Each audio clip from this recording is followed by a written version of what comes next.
2026년입니다. 지극히 상식적인 질문을 하나 하겠습니다. 그럼 이 2026년은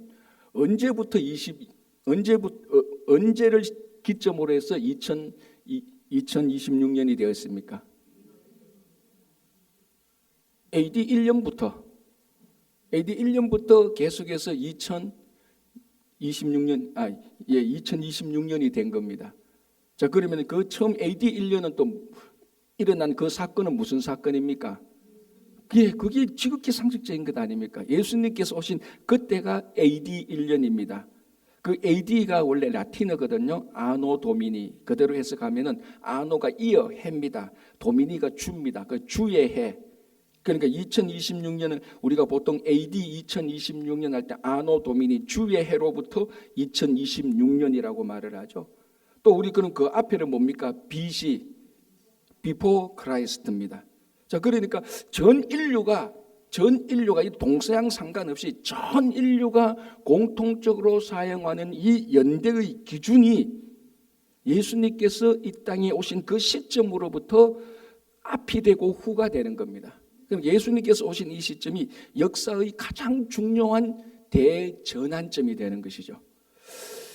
바로 이 대전환점을 오늘 욥기 38장에서 욥도 자기 인생의 대전환점을 마련하게 되는 것입니다.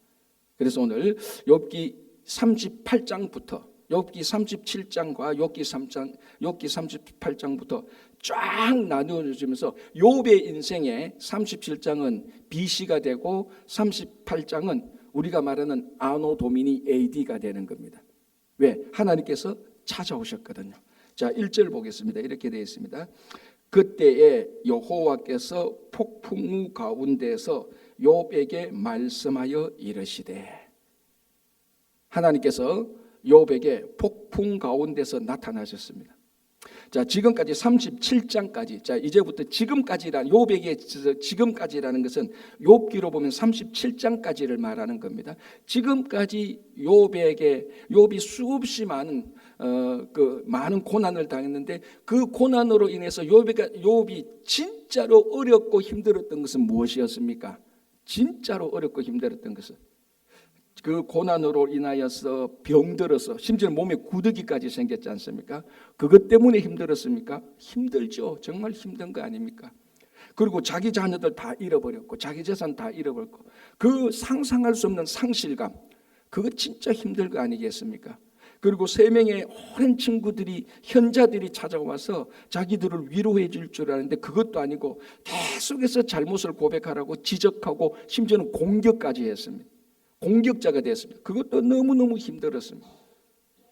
그리고 또 뭡니까? 그러니까 이제 동네에 있는데 동네 어린이들조차도 욥 할아버지를 막 비난하고 조롱하고 무시했습니다.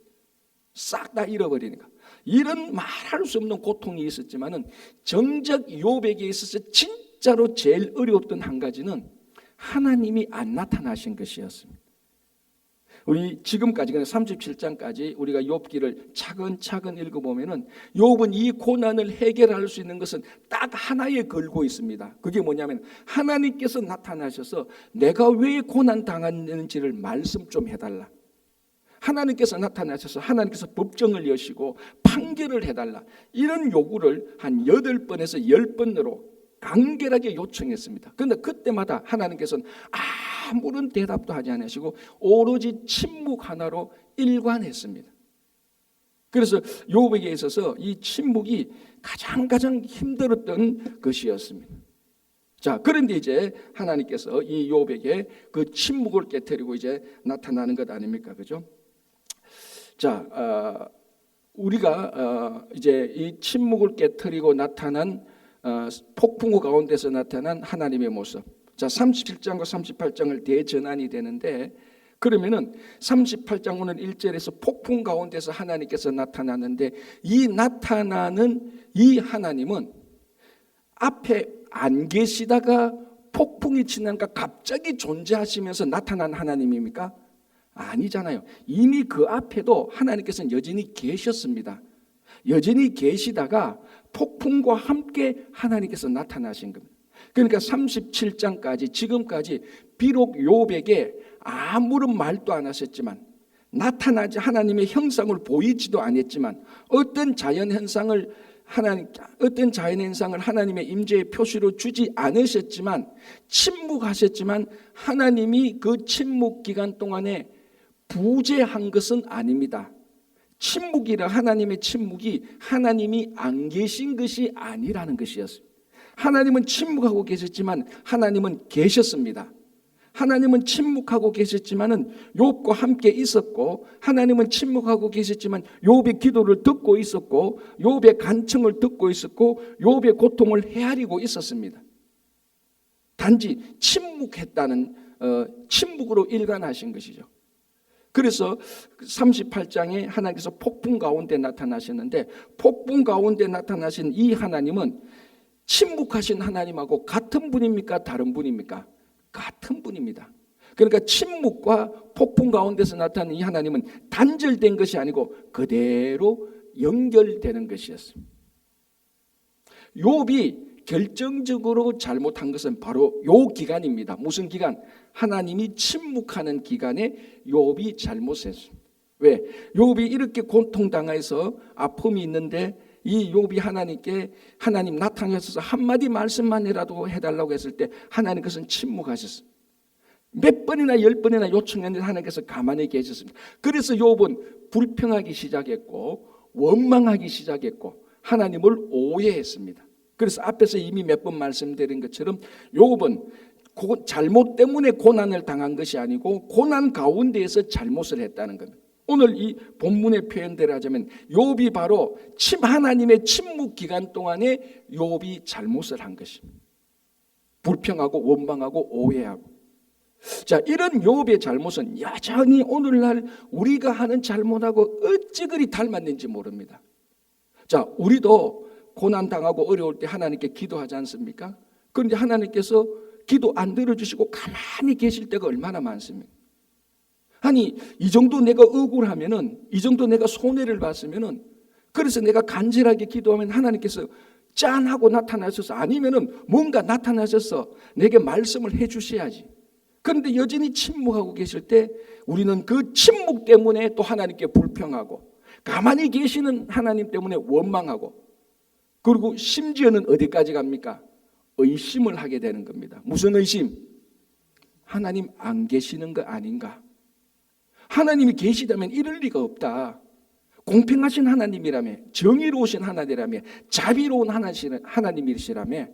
그런데 나는 지금 내 형편을 보면 이거는 이때 하나님께서 정의의 하나님이 나타나서 정의를 해주셔야 되는데 아무런 말씀도 없고 나타나지 않으시니 내가 지금까지 교회 다니면서 예배 드리면서 속은 거 아니야? 성경 이거 잘못된 거 아니야?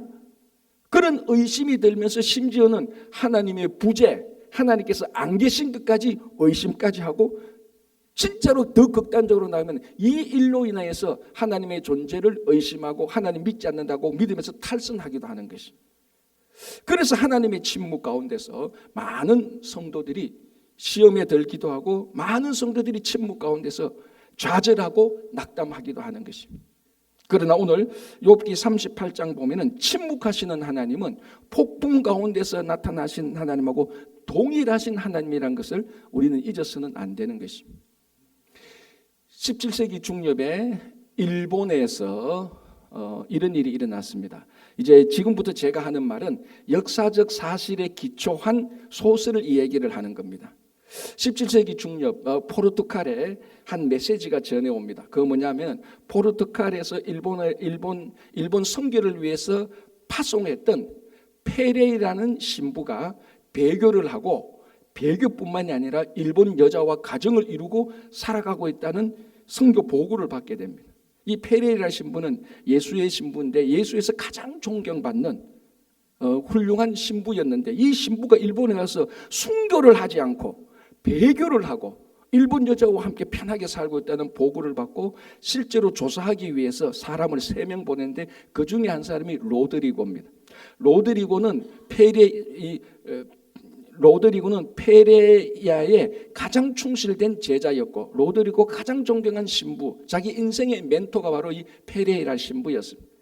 그래서 의심을 가지고 그럴 리가 없다. 신부님께서 배교할 리가 없다. 순교를 하면 순교를 했지. 그래서 조사하러 일본에 가면서 일본에 도착해서 일본을 둘러보면서 그 일본 정부가 말할 수 없는 박해와 고문으로 일본의 가톨릭 성도, 그러니까 그 성도들을 박해하는 것을 보게 됩니다. 그러는 가운데 이 로드리고도 감옥에 갇히게 되는 겁니다. 그때 일본의 정책이 뭐냐면은 신부들, 그러니까 신앙의 리더들은 죽이는 게 아니고, 왜냐하면 죽이면 순교가 되니까 순교시키지 않고 배교시키는 것이 목적이었습니다. 그래서 이노우에라는 배교 담당관이 로드리고를 만나서 온갖 감언 이슬로 다 이렇게 배교하라고 하지만은 자기는 순교를 선택합니다. 로드리고, 나는 순교한다. 하나님의 영광을 위해서 순교하는 것이 맞지. 그래서 배교하지 않고 순교를 고집할 때 이 배교 담당관이 누구를 데리고 오는가 하면 바로 그 페레이라 신부를 데리고 옵니다. 그래서 페레이라 신부가 로드리고에게 설득을 합니다. 배교하라고. 그래서 로드리고, 왜 가장 존경받는 당신이 배교를 했냐라고 말하면서 자기가 배교한 내용을 말합니다. 배교한 과정을 말하는데, 일본에 와서 보니 말할 수 없는 성도들이 신앙 때문에 잡혀서 모진 고문을 당하고 박해를 받고 있습니다. 그리고 자기도 붙였습니다. 자, 이때쯤 되면은 하나님께서 나타나셔서 이 고문당하고 박해받는 사람들을 위로하거나 피난시키거나 뭔가를 해야 되지 않습니까? 그런데 계속해서 죽어나가고 고문을 당하고 말할 상상할 수 없는 핍박을 당해도 하나님은 아무런 것도 하지 않고 나타나지 않는다는 것. 그래서 이 페레이라 신부는 저 죽어가는 사람들을 위해서, 그래서 이제 배교 담당관이 말하죠. 페레이라 신부에게, 너가 배교하면은 이 사람들을 다 살려준다는 겁니다. 지금 고문당하고 핍박당하는 사람은 다 살려준다. 그러나 너가 순교하면은 이 사람들은 계속해서 고문당하고 계속해서 죽게 된다. 그래서 페레이라 개인적으로는 순교에서 순교의 영광을 맞이하고 싶지만은, 자기가 순교하면 이 사람들도 고문당하고 더 핍박당하니까 자기는 순교의 영광 대신에 배교의 수치를 결정했다는 것입니다. 그래서 로드리고에게 자기가 배교한 배경을 말하면서, 지금 네가 순교하면은 이 사람들은 다 죽고 그 가족까지도 모두 다 핍박당한다. 그래서 우리에게 순교의 영광은 너무 쉽다. 배교의 수치가 어려운 것이. 그 얘기를 로드리고가 딱 듣고 이제 갈등하게 되는 겁니다. 자기가 포르투갈에서 배교한 페레이라 신부의 보고서만 받고 이 페레이라 신부가 믿음을 버렸구나라고 생각했는데, 실제 얘기를 들어보니까 순교의 영광 대신에 배교의 수치를 택함으로 말미암아 많은 성도의 고문과 핍박으로부터 구해냈다는 것을 알게 됩니다. 이제 자기가 고민이 되는 거죠. 내가 순교해야 되냐 배교해야 되냐. 그래서 감옥에 갇혀 있는데 옆에서 코 고는 소리가 들린다는 겁니다. 그래서 그 감옥에 있는 사람들한테, 이렇게 힘들고 피곤한데 저 옆방에서 코를 골아서 내가 잠을 못 잔다 말하니까, 함께 감옥에 갇힌 사람이 말합니다. 저거는 코 고는 소리가 아니고 피가 떨어지는 소리라고 말합니다.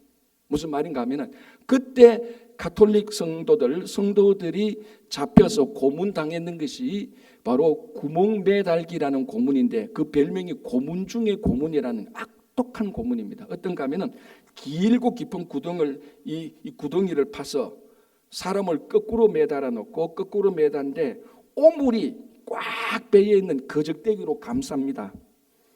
우리말로 하면은 가마떼기 같은 거 있죠. 오물, 온갖 짐승의 오물들을 다 베어가지고 그걸로 감싸고 거꾸로 매달아 놓고 양쪽 귀에 구멍을 냅니다. 피가 한 방울씩 한 방울씩 떨어지게 죽게. 그러니까 처음에는 괜찮은 것 같은데, 시간이 약간 멀으면 죽음에 대한 공포와 두려움이 내적으로 밀려오고, 자기 피가 빠지면서 피 한 방울 한 방울 떨어질 때마다 말할 수 없는 공포와 죽음 속에 살면서 결국은 과다출혈로 죽게 되는 고문 중에 고문인데, 그때 피 떨어지는 소리를 옆방에서 로드리고는 코 고는 소리로 잘못 듣고 말합니다. 그때 이제 이 로드리고도 결심을 하죠. 내가 배교를 해야 되냐 순교를 해야 되냐 말할 때, 그때 처음으로 이 로드리고의 양심을 통해서 하나님이 침묵에 대한 하나님의 설명이 나옵니다. 거기에 이렇게 되어 있습니다. 그 소설에는 너가 괴로워할 때 나도 옆에서 괴로워하고 있다. 최후까지 너의 옆에 있다. 그리고 또 이런 말이 나옵니다. 나는 침묵하고 있었던 게 아니다. 함께 고통을 나누고 있었을 뿐이다 라고 말합니다. 그제서야 로드리고가 딱 이제 알게 됩니다. 이것은 하나님의 침묵인데 하나님께서 아무것도 안 하고 계신 것이 아니고 이 침묵 기간 동안에 고통당하는 자와 함께 하나님께서도 똑같이 고통을 당하고 있었다는 것입니다. 똑같이 슬픔을 당하고 있었다는 것입니다. 그때 뭘 느끼는가 하면 이 침묵이 하나님의 무관심이 아니고 하나님이 우리를 떠나버린 게 아니고 하나님의 부재가 아니고 하나님은 똑같이 우리와 함께 하시고 함께 고통 속에 들어갔고 함께 슬픔 속에 들어갔고 함께 핍박 속에 들어갔고 함께 고문을 당할 때 함께 고문을 당함으로 함께 있었다는 가장 깊은 친밀한 교제였다는 것을 알게 됩니다. 그래서 로드리고도 자기 스승 페레이라처럼 순교의 영광을 포기하고 배교의 수치를 당하게 됩니다. 그래서 배교를 해서 지금 옆방에서 많은 고문 당하는 사람을 다 살려주고 자기는 배교를 합니다. 그때 배교하는 표시가 뭡니까? 예수님의 성화를 밟고 지나가야 되는 겁니다. 많은 사람 앞에서. 그래서 신부가 배교했다는 표시로 예수님의 성화를 밟고 가는데 그때 이제 유명한 문구가 나오죠. 이렇습니다. 이제 로드리고 예수님의 성화를 밟게 되는 그 직전에 예수님께서 양심을 통해서 이렇게 말하죠. 밟아라, 성화를 밟아라. 나는 너희에게 밟히기 위해서 존재하느니라. 밟는 너의 발이 아플 것이니 그 아픔만으로도 충분하느니라. 그래서 배교의 수치를 안고 예수님의 성화를 밟고 가서 배교하게 되는 게 그 소설의 내용입니다. 이 소설의 제목이 바로 그 유명한 앤더수 작가의 침묵이죠. 여러분 한번 생각해 보십시오. 우리 믿음이 있는 자가 순교의 영광을 취하기는 쉽다는 것도 좀 이상하지만 배교의 수치를 감당하는 것은 훨씬 더 어렵습니다. 그런데 왜 배교의 수치를 합니까? 하나님의 침묵의 의미를 알았기 때문에. 그 침묵의 의미는 뭡니까? 네가 고통당할 때 하나님은 물러서서 옆에서 바라봤던 게 아니라는 겁니다. 너가 고통당할 때 나도 그 고통 속에서 함께 있었다는 거예요. 여러분 그 노벨 문학상을 받던 엘리 위젤의 나이트, 밤이라는 소설이 있습니다. 그건 자기가 아우슈비츠에서 당했던 경험을 토대로 해서 만든 소설이죠. 거기 이런 내용이 나옵니다. 13살짜리 소년이 어른들과 함께 감옥을 그 감옥을 다 도망가다가 잡혀서 이 사람들이 공개 처형을 당하게 됩니다. 그런데 목을 매달아서 죽이죠. 모든 사람들이 보는 앞에서. 그래서 감옥에 있는 죄수들은 그것을 의무적으로 보도록 만듭니다. 그런데 어른들은 무게가 있기 때문에 목 매달면 일찍 죽습니다. 그런데 13살짜리 소년은 몸무게가 작아가지고 목을 매달았는데 죽지 않고 바둥바둥 거리는 거예요. 이건 실제로 있었던 겁니다. 30분, 40분은 죽지 않고 바둥바둥 거리다가 죽게 되는 겁니다. 그걸 그 감옥에 있는 죄수들이 다 보도록 합니다. 그때 그 감옥에 있었던 모든 사람들이 던졌던 질문은 뭡니까? 하나님 지금 뭐 하고 있는 거냐고. 저 소년이 죽고 가고 있는데 하나님 지금 침묵하고 계시냐고. 그때 하나님이 이 엘리 위젤의 마음속에 이렇게 말씀하십니다. 나도 저 소년과 함께 목매달아 고통당하고 있었다라고 말을 하는. 그게 이제 이 엘리 위젤의 위로가 되어서 그 소설을 쓰게 되고 그게 이제 노벨 문학상을 받게 되는 거죠. 자, 지금 욥이 침묵 가운데 잘못을 했습니다. 우리도 계속 하나님의 침묵 가운데 우리가 의심하고 좌절하고 낙담하는 거죠. 그러나 오늘 이 내용을 볼 때 침묵하시는 하나님이 폭풍 속에 나타나시는 하나님하고 다르지 않고 폭풍 속에 나타나시는 하나님이 우리와 함께했다는 것이 이 함께하신 이 하나님께서 침묵 가운데 우리에게 무관심하고 안 계시는 것이 아니라 우리가 고통당하고 고난당할 때 가장 긴밀하게 친밀하게 우리와 함께 있었다는 것입니다. 그래서 하나님의 침묵 기간 동안에 하나님께서 내가 원하는 기도에, 내가 원하는 불평에 대답하지 않는 그 침묵 기간 동안에 우리가 해야 되는 것은 하나님의 부재를 의심하는 것이 아니고, 하나님의 무관심을 원망하는 것이 아니고, 가장 깊이 나와 함께 고통에 참여한 하나님과 비밀한 은밀한 교제를 나누는 시기입니다. 욥이 여기서 잘못했고, 우리들도 종종 그런 실수를 하고 있습니다. 지금 우리 삶의 각 부분 가운데서 하나님께서 응답하셔야 하고 하나님께서 침묵하시는 부분들이 다 있을 겁니다. 왜 이 부분은 하나님께서 함께 하시지 않아? 이 부분에 있어서는 하나님께서 안 계시는가? 라는 우리는 질문을 던질 수가 있습니다. 그러나 하나님은 늘 우리와 함께 하지 않는 부분이 없고 함께 하지 않는 시간이 없습니다. 항상 우리가 고통당할 때 하나님께서는 함께 했고, 우리가 손해볼 때 함께 했고, 우리가 울 때 하나님 또 함께 울고 계시니, 이 침묵 기간 동안에, 하나님의 침묵 기간 동안에 훨씬 더 깊은 성숙한 우리는 하나님과 교제를 나누는 가장 귀중한 시간이 되시기를 바랍니다. 자, 지금까지 침묵했습니다. 자, 이제 드디어 하나님께서 침묵을 깨뜨리고 나타나는 겁니다. 그게 뭡니까? 폭풍 가운데에서 하나님이 욥에게 나타나는 겁니다. 자, 우리가 성경을 보면, 특히 구약 성경을 보면은 하나님께서 나타나실 때 종종 폭풍과 함께 나타납니다. 예를 들어서 출애굽할 때 모세와 이스라엘 백성들에게도 폭풍과 같은 그런 모습, 그런 상황 가운데서도 나타나셔서 하나님의 거룩함을 보여줍니다. 그리고 에스겔서 1장 4절 보면 또 폭풍 가운데서 하나님께서 나타나셔서 하나님의 영광스러운 면을 보여줍니다. 나훔 1장에 보면은 하나님께서 또 폭풍 가운데 나타나서 심판하시는 하나님의 모습을 보여줍니다. 이렇게 폭풍 가운데, 천둥 가운데 나타나신 하나님은 사람들에게, 인간들에게 거룩과 그리고 영광과 그리고 심판의 모습을 나타내며, 또 다른 곳에 보면은 하나님의 절대적인 위엄과 하나님의 지혜와 이런 모습들을 나타내 줍니다. 자, 오늘 그런 모습으로 하나님께서 욥에게 나타나십니다. 당연히 욥에게도 하나님의 거룩과 구별과 심판과 권위가 있죠. 그러나 욥에게 있어서 폭풍은 다른 어떤 믿음의 선진들, 모세나 에스겔이나 뭐 어떤 다른 사람들보다 욥이 경험한 폭풍과는 한 가지 중요한 차이점이 있습니다. 모세는 출애굽할 때 하나님께서 폭풍 가운데 나타나시기 전에 모세는 하나님과의 관계에서 폭풍을 경험한 적이 없습니다. 에스겔도 그렇고 나훔도 그랬는데, 유독 욥은 폭풍 가운데서 나타나는 그 하나님을 보면서 그 이전에 욥은 폭풍과 긴밀한 관계가 있습니다. 그게 뭐겠습니까? 첫 번째, 욥의 아들 10명이 죽을 때 어떻게 죽었습니까? 집이 무너져 죽었거든요. 욥기 1장. 여러분들의 자녀가 10명 있는데 하루아침에 집 무너져 다 죽었다 그래 보십시오. 상상이 안 되는 것 아닙니까? 왜 집이 무너졌습니까? 폭풍이 불어서 그랬거든요. 그러니까 저 폭풍은 자기 자녀들을 한순간에 다 죽인 폭풍이에요. 그래서 욥기 9장 17절을 보면 욥은 또 이렇게 말합니다. 9장 17절. 그가, 하나님이죠, 그가 폭풍으로 나를 치시고 까닭없이 내 상처를 깊게 했다. 이게 구체적인 어떤 사건인지는 모르겠지만 욥은 하나님이 저 폭풍으로 나를 쳤다라고 말을 하는 거예요.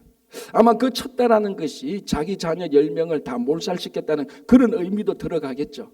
어쨌든 욥은 하나님이 저 폭풍으로 자기를 쳤다. 그래서 지금 이렇게 말할 수 없는 상처 속에 있다라고 얘기를 하는 겁니다. 욥기 30장 12절은 또 이렇게 말하고 있죠. 나를 바람 위에 들어서, 폭풍이죠. 바람 위에 들어서 불려가게 하셔서 무서운 힘으로 나를 던졌다라고. 무슨 말인가 하면 하나님이 나를 폭풍 안에 넣어가지고 폭풍으로 나를 던져 넣었다는 겁니다. 그러니까 모세나 에스겔이나 나훔이나 다른 선지자들, 다른 믿음의 선지자들과 결정적으로 차이는 욥에게 있어서 폭풍은 재앙의 폭풍이었고 말할 수 없는 자기 상처의 폭풍이었습니다. 그 폭풍은 자기에게 공포와 두려움이었고 지금까지 욥이 반드시 해결해야 될 트라우마가 바로 그 폭풍이었습니다. 그런데 하나님께서 마침 그 폭풍으로 나타나신다는 겁니다. 우리가 생각하면 아니 하나님 욥은 폭풍하면 막 몸서리를 치는 사람입니다. 하나님 나타나시라도 저한테 물으면 하나님 폭풍 가운데 나타나시면 안 돼요. 태양 가운데 나타나십시오.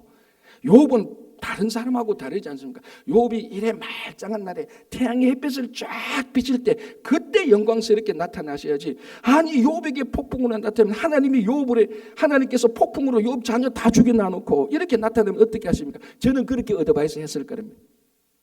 그런데 하나님은 바로 욥의 상처와 많은 트라우마, 그 폭풍과 그 두려움과 죽음의 대상이었던 그 폭풍 가운데서 하나님이 그대로 나타났습니다. 왜?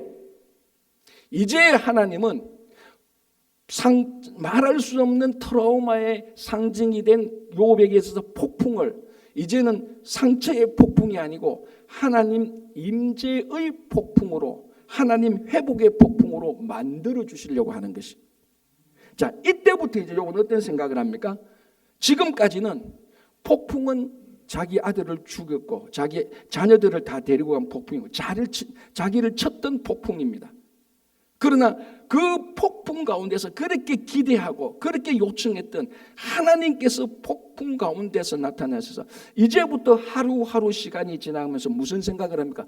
폭풍을 볼 때 저 폭풍 가운데서 하나님께서 나타나셨어. 저 폭풍 가운데서 하나님께서 내게 말씀하셨어. 저 폭풍 가운데서 나타난 하나님께서 내 문제를 해결해 주셨어. 상처와 재앙의 폭풍이 회복과 임재와 치유의 폭풍으로 바뀌기 시작하는 것입니다. 그래서 하나님께서는 바로 욥이 걸려 넘어진 곳, 바로 그곳에서 하나님께서 욥을 다시 일으켜 세우는 겁니다. 욥은 폭풍으로 무너졌지만 폭풍 가운데서 나타나신 하나님, 바로 그 자리에서 그곳에서 하나님께서는 욥을 일으키시는 겁니다. 우리 삶이 무너진 바로 그곳에서 우리를 일으킵니다. 우리 삶이 깨어진 바로 그곳에서 우리를 일으켜 주시는 것이죠. 여러분, 그 예수님께서 회당장 야외의 딸을 고치러 갈 때에 12년 동안 혈루증 걸린 여인이 예수님이 오신다는 소식을 듣고 몰래 뒤에 가서 옷가를 만짐으로 자기 혈루증을 고치게 되는 사건이 있습니다. 근데 누가복음을 보면요, 그렇게 해서 이 내용이 나오는데요. 여러분 한번 생각해 보십시오. 어떤 한 여인이 혈루증으로 12년 동안 앓고 있다가 예수님의 옷가에서 살짝 만져서 치유됐습니다. 그럼 예수님 그때 누가 내 옷가를 만져서 치유했구나 하고 가면 되는 겁니다. 그런데 어떻게 합니까? 돌아서서 딱 지적을 합니다. 자기에게 능력이 나간 것을 아시고 누가 내 옷을 만졌느냐고. 아니 그거 말하면은 이 혈루증 걸린 일이 얼마나 부끄럽겠습니까? 아니 그냥 가시지. 그런데 공개적으로 많은 사람 앞에서 누가 내 옷을 만졌느냐, 내가 능력이 나간 것을 알았다라고 하니까 숨기지 못하고 혈루증 걸린 여인이 나타나서 제가 했습니다라고 말을 합니다. 그때 예수님께서 뭐라고 말합니까? 네 믿음이 너를 구원했으니 평안히 가라라고 말을 합니다. 자, 여기서 우리가 살펴봐야 될 것이 있는데 뭔가 하면 여러분, 혈루증은 무슨 병인가 하면은 여성의 자궁에서 불규칙적으로 계속해서 피가 흘러나오는 병입니다. 그래서 율법에서는 이 병에 걸린 사람을 부정한 여인이라고 규정하고 이스라엘 공동체에서 밖으로 쫓아냅니다. 그게 회복되어야 공동체 안으로 들어오는 겁니다. 지금 이 여인은 그 혈루증을 12년 동안 앓고 있었습니다. 다른 병이 아닙니다. 팔이 비틀어졌거나 이런 병이 아니고 여성의 자궁에서 여성성의 상징의 곳에서 피가 흘러나와서 율법이 부정한 여인으로 말했습니다. 그럼 이 여인은 두 가지로 괴로운 겁니다. 혈루증 그 자체가 괴로운 것이죠. 또 하나는 뭡니까? 혈루증으로 인해서 부정한 여인이라고 꼬리표가 붙인 겁니다. 그게 얼마나 부끄럽고 수치스럽고 모욕스럽겠습니까? 율법이 규정한 부정한 여인입니다. 그래서 가족들로부터도 버림을 당한 여인입니다. 이 여인은 혈루증이라는 육신의 질병에 걸려 넘어졌고 율법이 규정한 부정한 여인이라는 꼬리표 때문에 또 한 번 더 넘어진 것입니다. 그래서 예수님께서 이 여인이 몰래 와서 자기 옷가를 만져서 혈루증이 치유된 것으로 끝나지 않고 하나 더 남았죠. 뭘 해결해야 됩니까? 이 여인의 부정함을 만인이 보는 가운데서 이제는 더 이상 부정하지 않다라고 선포를 해주는 겁니다. 그래서 예수님께서 자기 옷가를 만져서 치유받은 이 여인 능력이 나간 것을 사람들 앞에서 공개적으로 말한 것은 이 여인을 수치스럽게 하려고 한 것이 아니고 그 율법이 부정한 여인이라고 규정함으로 가지고 있었던 수치와 모욕과 조롱을 씻어주기 위함이었습니다. 그래서 거기 있던 모든 사람들은 이 여인의 혈루증이 고쳤네. 이제 이 여인은 더 이상 부정한 여인이 아니네. 우리하고 똑같은 여인이네 해서 이 여인이 넘어진 바로 그곳 혈루증이란 육신의 병과 부정한 여인이라는 꼬리표를 예수님께서 떼어주셔서 이 여인이 평안히 갈 수 있었던 것입니다. 무슨 말인가 하면 예수님은 이 여인이 넘어진 곳, 부서진 곳 육신의 질병과 내적인 수치와 모욕을 그곳에서 다시 이 여인을 회복시켜 주는 것입니다. 그래서 예수님께서 공개적으로 이 여인의 치유를 선포하고 평안히 가게 한 것입니다. 여러분, 예수님께서 우리를 고치실 때 우리가 넘어지고 깨어진 바로 그곳에서 우리를 불러일으킵니다. 욥에게 폭풍은 상처와 공포의 폭풍이었지만 그 폭풍 가운데서 나타나셔서 더 이상 재앙과 상처와 공포의 폭풍이 아니라 그 폭풍을 이제는 회복과 치유와 하나님 임재의 폭풍으로 바꾸어 주는 겁니다. 자, 그렇다면 온 인류가 넘어지고 깨어진 폭풍은 뭡니까? 그건 죄죠.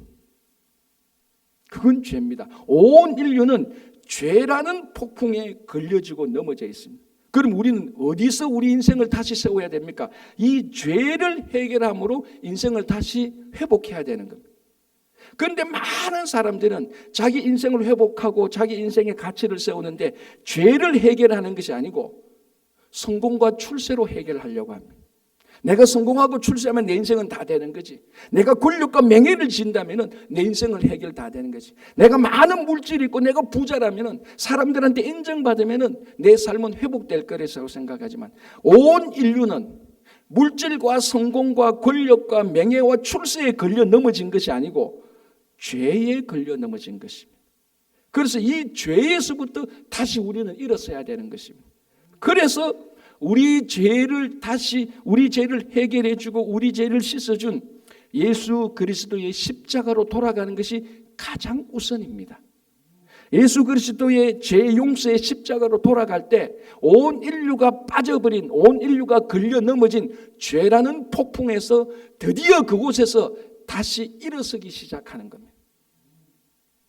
그런데 수없이 많은 사람들이 죄는 그대로 두고 다른 곳에서 자꾸 인생을 회복하고 다른 곳에서 다시 세우려고 합니다. 이게 바로 모래 위에 세운 집과 같은 똑같은 것입니다. 바람 한 번만 불면 다 넘어집니다. 우리는 죄라는 폭풍에 걸려 넘어졌기 때문에 이 폭풍 속에서 우뚝 선 것이 바로 예수 그리스도의 십자가입니다. 그래서 예수 그리스도의 십자가에 돌아갈 때 우리 인생은 다시 처음부터 회복되기 시작하는 것입니다. 자, 욥이 이제 이렇게 말합니다. 나타나셔서 2절 3절 보겠습니다. 무지한 말로 생각을 어둡게 하는 자가 누구냐? 너는 대장부처럼 허리를 묶고 내가 너에게 묻는 것을 대답할지니라. 자, 드디어 침묵을 깨트리고 폭풍 가운데서 나타나신 하나님이 첫 말씀을 하시는 겁니다. 이 말씀은 욥이 지금까지 기다리고 기다렸던, 욥이 하나님께 간절하게 요청했던 바로 그 말씀입니다. 그런데 그 말씀이 뭡니까? 무지한 말로 생각을 어둡게 하는 자가 누구냐라고 질문을 하고 있습니다. 아니, 지금 하나님이 질문할 때입니까? 하나님이 대답할 때 아닙니까? 하나님은 대답해 주셔야 됩니다. 왜? 욥이 물었지 않습니까? 욥이 요청했지 않습니까? 하나님, 이 고난의 의미가 무엇입니까?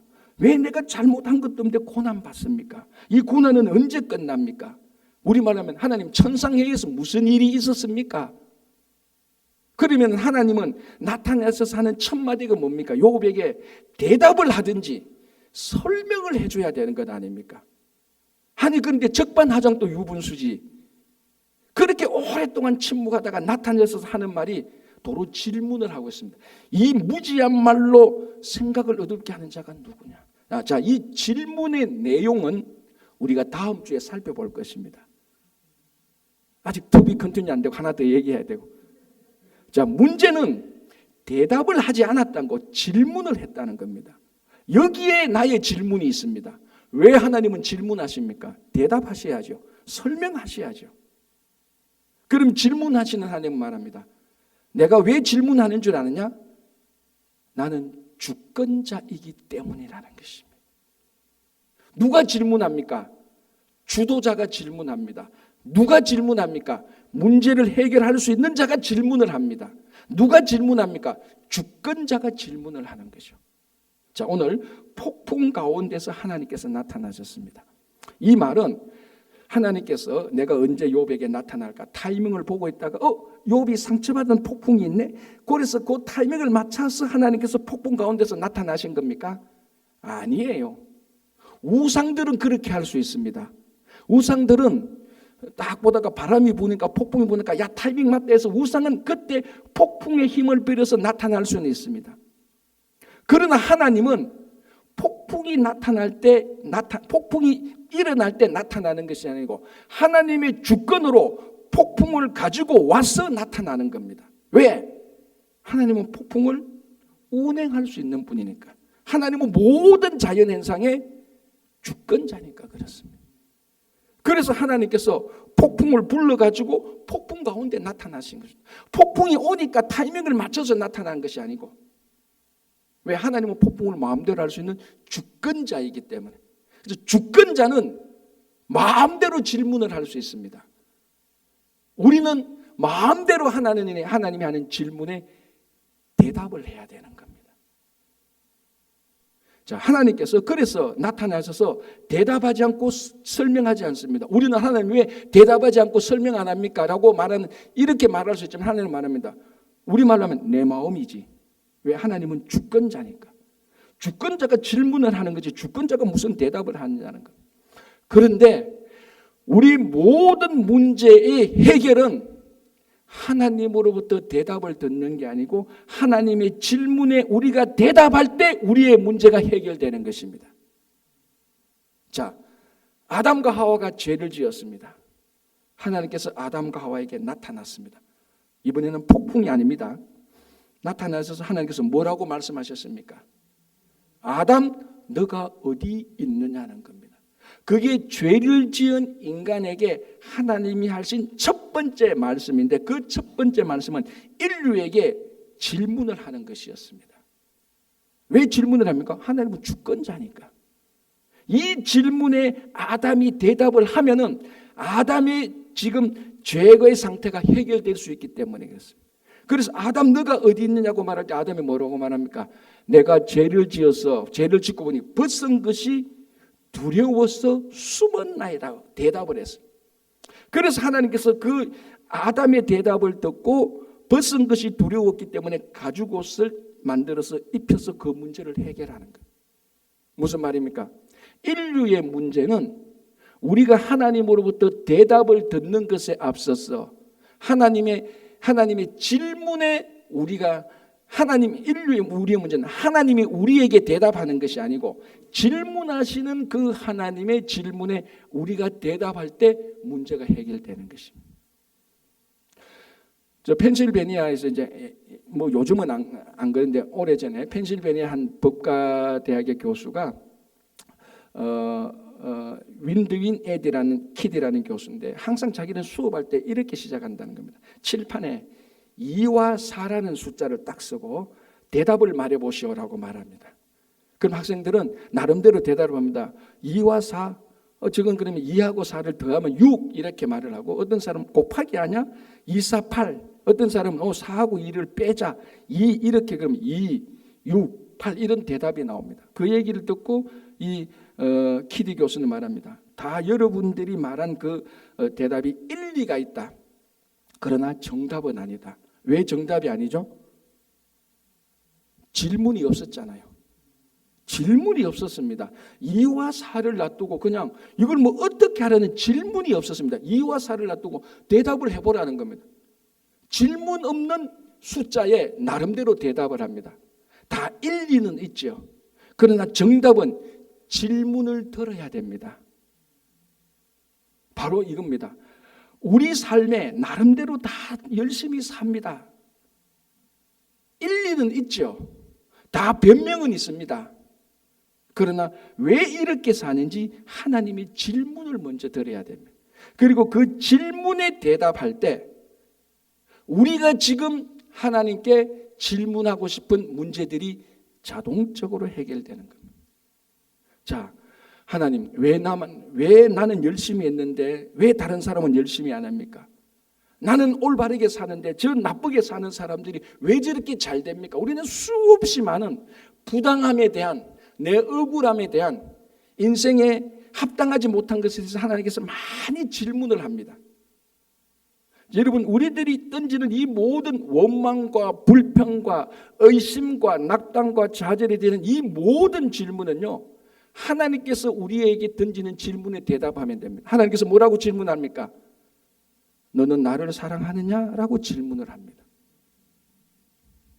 너는 하나님의 심판과 부활과 영생을 믿느냐라고 질문을 합니다. 너는 끝까지 십자가까지 나를 따를 수 있느냐라고 질문을 합니다. 너는 너의 원수를 사랑할 수 있느냐라고 질문을 합니다. 여러분 한번 생각해 보십시오.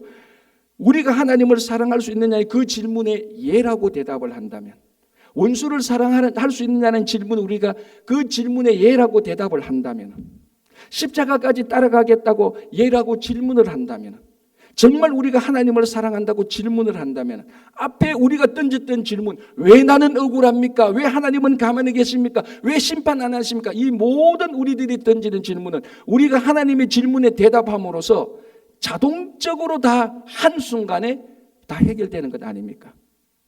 하나님이 던지는 질문에는 대답을 하지 않고 내 억울함의 질문만 계속 해댈 때 우리는 평생 쓸데없는 질문하다가 인생을 마칩니다.